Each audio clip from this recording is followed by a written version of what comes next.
Hello friends, welcome back to my channel. ನಾನು ಅರ್ಚನಾ.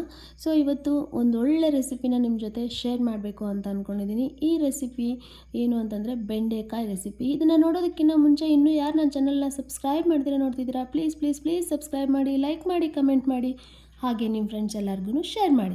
ಬನ್ನಿ ಈ ರೆಸಿಪಿಗೆ ಏನೇನು ಹಾಕಬೇಕು ಅಂತ ತೋರಿಸ್ತೀನಿ. ಸೊ ಇದನ್ನು ನಾನು ಡಿಫ್ರೆಂಟಾಗಿ ಮಾಡ್ತಾಯಿದ್ದೀನಿ. ಬೆಂಡೆಕಾಯಿ ಅಂದರೆ ನಮ್ಮ ಹಸ್ಬೆಂಡ್ಗೆ ಇಷ್ಟನೇ ಆಗಲ್ಲ. ಸೊ ಬೆಂಡೆಕಾಯಿ ತಿಂದರೆ ತುಂಬಾ ಹೆಲ್ದಿ ಅಂತ ಹೇಳ್ಬೋದು. ಹಾಗಾಗಿ ವೀಕ್ಲಿ ಒನ್ಸ್ ಆದರೂ ಬೆಂಡೆಕಾಯಿನ ತಿನ್ನಬೇಕು. ಹಾಗಾಗಿ ನಾನು ಬೆಂಡೆಕಾಯಿನ ಡಿಫ್ರೆಂಟಾಗಿ ಮಾಡ್ತಾಯಿದ್ದೀನಿ. ಯಾವ ರೀತಿ ಮಾಡ್ತಾಯಿದ್ದೀನಿ ಅಂತ ನೀವು ನೋಡಿ.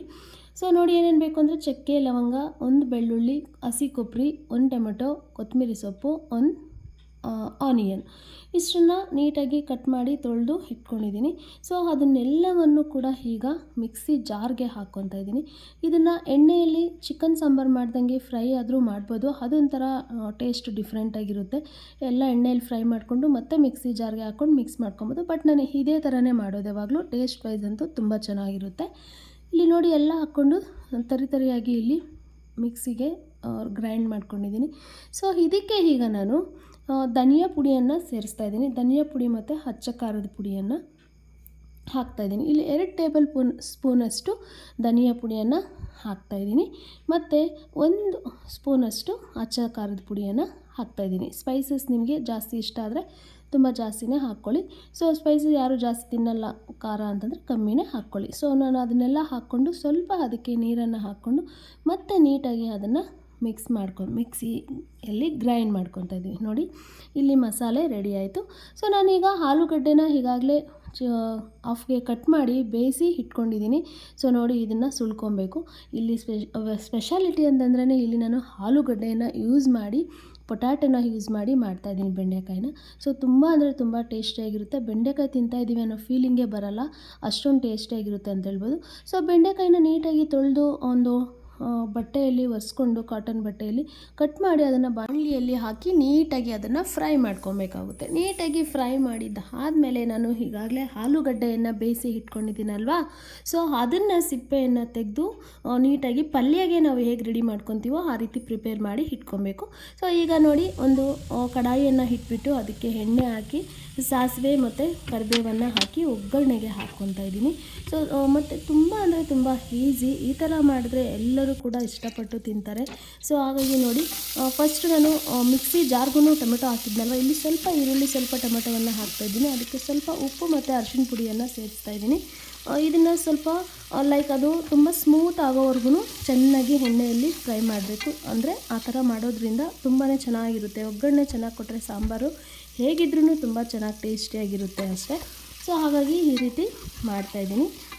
ತುಂಬ ಈಸಿಯಾಗಿ ಕ್ವಿಕ್ಕಾಗಿ ಕೂಡ ಮಾಡ್ಕೊಬೋದು, ತುಂಬ ಟೇಸ್ಟಿಯಾಗೂ ಕೂಡ ಮಾಡ್ಕೊಬೋದು.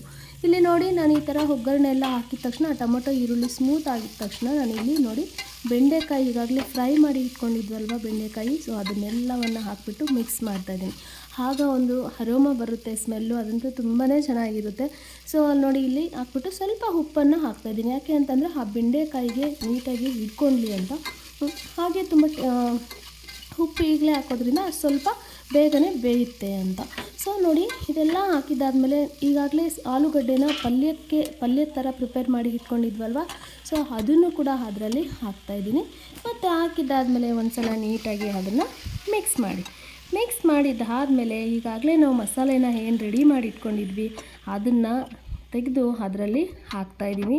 ಸೊ ಅದು ನೀಟಾಗಿ ನೋಡ್ಕೊಳ್ಳಿ. ನೀವು ಕನ್ಸಿಸ್ಟೆಂಟ್ ಚಪಾತಿ, ಪರೋಟ, ಮುದ್ದೆಗೆ ಇಲ್ಲ ರೈಸ್ಗೆ ಯಾವುದ್ರ ಜೊತೆ ತಿಂತೀರಾ ಅಂತ ನೋಡಿಕೊಂಡು ನೀವಲ್ಲಿ ವಾಟರನ್ನು ಹಾಕ್ಕೊಳ್ಳಿ.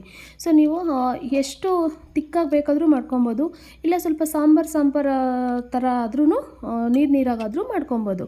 ಅದನ್ನು ಅನ್ನಕ್ಕಾದರೆ ಈ ಕನ್ಸಿಸ್ಟೆಂಟ್ ಮಾಡ್ಕೊಳ್ಳಿ. ಸೊ ಚಪಾತಿಗೆ, ಮುದ್ದೆಗೆ ಆದರೆ ಸ್ವಲ್ಪ ಗಟ್ಟಿಯಾಗೆ ಮಾಡ್ಕೊಳ್ಳಿ. ಕೊನೆಯಲ್ಲಿ ನಾನು ಕರಿಬೇವಿನ ಸೊಪ್ಪನ್ನು ಹಾಕ್ತಾಯಿದ್ದೀನಿ. ಇಷ್ಟೇ ಫ್ರೆಂಡ್ಸ್, ಇಲ್ಲಿ ಸಾಂಬಾರು ರೆಡಿ ಆಯಿತು. ಎಷ್ಟೊಂದು ಚೆನ್ನಾಗಿದೆ ಅಲ್ವಾ. ನನಗೆ ಮಾಡ್ತಾ ಇದ್ದಾಗೆ ಆ ಸ್ಮೆಲ್ಗೆ ಬೇಗ ಬಿಸಿ ಮುದ್ದೆ ಇಲ್ಲ ರೈಸ್ ಜೊತೆ ತಿನ್ನಬೇಕು ಅಂತ ಅನಿಸ್ತಾಯಿತ್ತು. ಸೊ ನಮ್ಮ ಹಸ್ಬೆಂಡ್ಗೂ ತುಂಬಾ ಇಷ್ಟ ಆಯಿತು ಈ ರೆಸಿಪಿ. ಸೊ ಅವ್ರು ಹೇಳಿದ್ರು ಇನ್ಮೇಲೆ ಡೈಲಿ ಬೆಂಡೆಕಾಯಿ ತರ್ತೀನಿ ವೀಕ್ಲಿ ಒನ್ಸು, ಡೈಲಿ ಅಂದರೆ ಅಲ್ಲ, ವೀಕ್ಲಿ ಒನ್ಸ್ ಬೆಂಡೆಕಾಯಿ ತರ್ತೀನಿ. ಸೊ ನೀನು ಯಾವಾಗಲೂ ಇದೇ ಥರ ಮಾಡು ಅಂತ ಹೇಳಿದ್ರು.